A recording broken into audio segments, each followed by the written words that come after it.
জামায়াতের নায়েবে আমির ডক্টর আব্দুল্লাহ মোহাম্মদ তাহিরের বক্তব্য ঘিরে হট্টগোল হয়েছে হেলথ কনক্লেভ অনুষ্ঠানে। এতে কিছুক্ষণ বন্ধ থাকে হেলথ কনক্লেভ। পরে বক্তারা বলেন, রাজনৈতিক সদিচ্ছা ছাড়া স্বাস্থ্য খাতের উন্নতি হবে না। এ সময় স্বাস্থ্য খাত নিরাপদ রাখার আশ্বাস দেন প্রধান উপদেষ্টার বিশেষ সহকারী।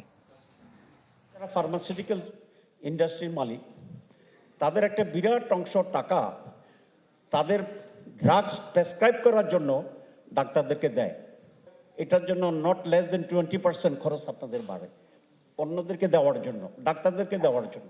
চিকিৎসকদের পেছনে অতিরিক্ত 20% খরচ করে ওষুধ কোম্পানি। জামায়াতের নায়েবে আমিরের এই বক্তব্য ঘিরে হেলথ কনক্লেভ অনুষ্ঠানে দেখা দেয় হট্টগোল। প্রতিবাদ জানান এক চিকিৎসক।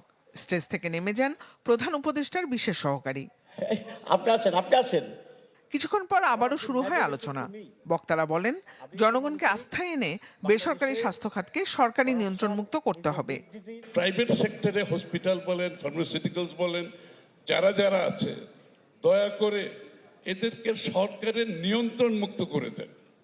সেলফ রেগুলেশন সারা দুনিয়াতে আছে, সারা দুনিয়াতে সেলফ রেগুলেশন আছে। সরকার সবকিছু নিয়ন্ত্রণ করে না, এটা বাংলাদেশে করতেছে। আমাদেরকে এখান থেকে বেরিয়ে আসতে হবে।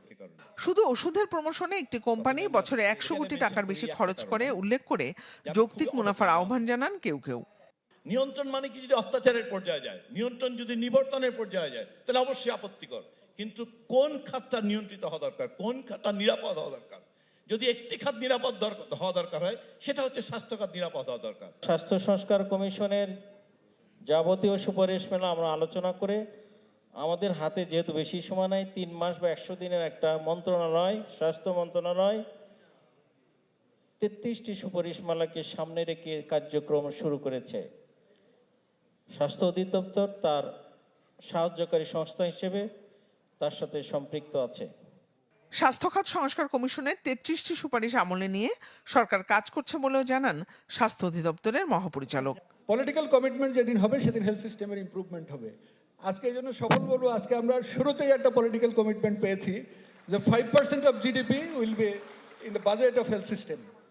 জিনিয়া কবির সূচনা, চ্যানেল 24, ঢাকা।